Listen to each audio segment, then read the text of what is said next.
Gabi, você fala muito sobre essa lógica da produtividade que a gente tem muitas vezes na nossa cabeça, aquela coisa do trabalho enquanto eles dormem. Isso é muito problemático. E aí, do outro lado, tem essa discussão de hoje sobre deixar para depois.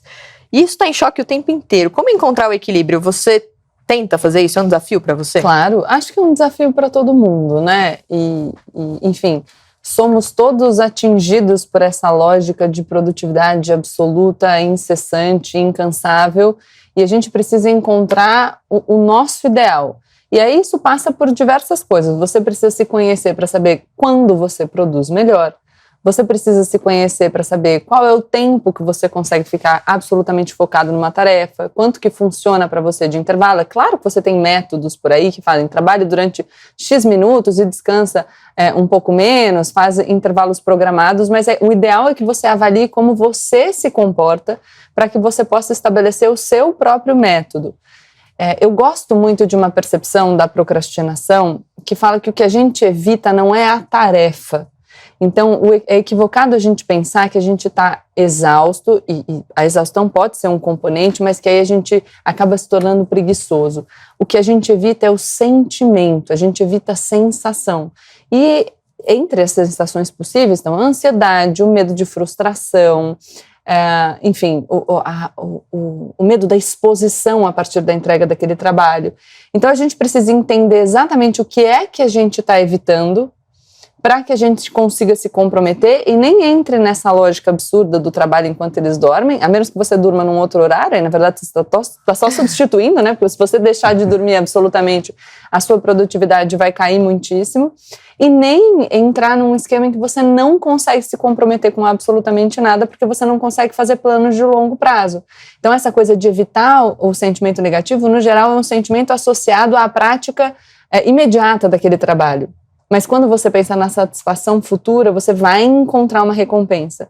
Então é isso que a gente precisa entender. Quais são os meus planos para o futuro, o que eu quero para a minha vida, o que eu preciso para chegar lá, e a partir daí começar a lidar melhor com os seus sentimentos. Mas demanda autoconhecimento, porque lidar com os nossos medos e ansiedades e frustrações é doído muitas vezes, mas não tem alternativa.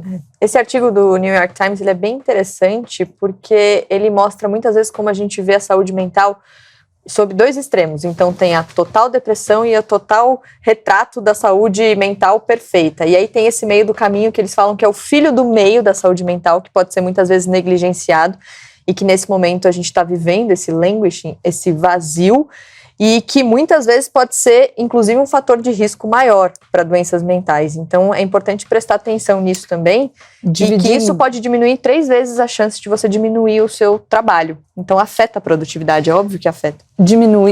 Dividir o mundo em 2 polos é simplificação do mundo. Sim. O mundo complexo traz incerteza, traz mais dificuldade. É a realidade, é o que a gente precisava considerar. Mas por isso que a gente fala dessa divisão binária, o bem e mal, o bom e ruim. Sim. Então, a saúde mental nos dois, ou absolutamente saudável ou absolutamente insalubre.